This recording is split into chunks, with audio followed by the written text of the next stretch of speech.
In my book, Zinnophobia, so I'll just mention this, maybe this sort of one other thing you might find interesting. So part of what I do is I just talk about the whole censorship angle, Mitch Daniels' effort to ban the teaching of the book in Indiana. But I guess the one thing I haven't talked about that you might find interesting is the following. Uh, when Mitch Daniels, when those emails were released, he was a bit embarrassed.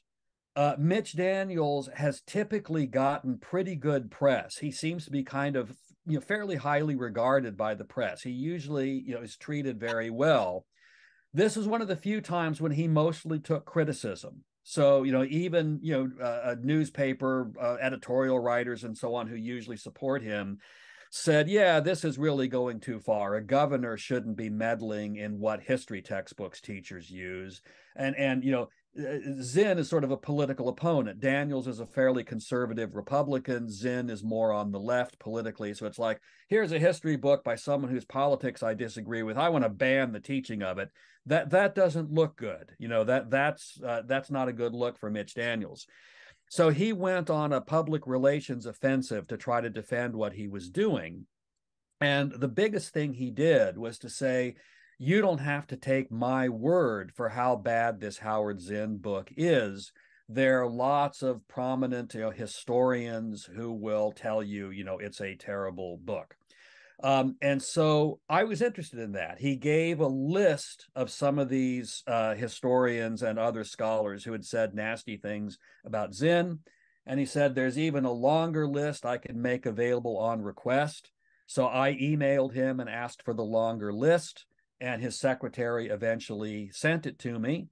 And so then I went on a research project where I read all of these works that are critical of Zinn, and for that matter, any other ones I could find that were very, very harsh. I didn't address ones that were more nuanced, that people who had some mild disagreements that are normal in scholarship. I was looking at the ones where people said, "Oh, this is a terrible book. This is an awful book." And there are several like that.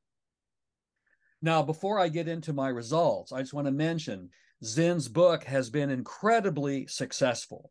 It's sold over 3 million copies to date, and that's very rare for a history book. And I don't know if this is still true, but as of just a few years ago, it was true that it sold in each successive year more than it did the year before. So the sales accelerate. So, really a spectacular publishing phenomenon. So a lot of people have found it to be a very worthwhile book. But here's what I found when I did my research, and it is not what I expected. I had read Zinn and thought it was good stuff, so I expected I would disagree with these critics. But I also know that history is difficult. People make mistakes. So I was expecting they were going to score some points. They were going to say, oh, yeah, he got this wrong and he got that wrong, and this argument is no good, and so on. But I found almost none of that. I found maybe 2 or 3 things where I thought the critics had a little bit of a point.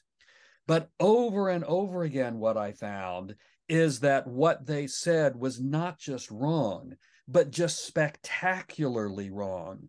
And the way I have put it in like subsequent writings about this and talks about it, I've said it doesn't reach the standard of like a C- level work for a freshman in college. It's just really, really bad.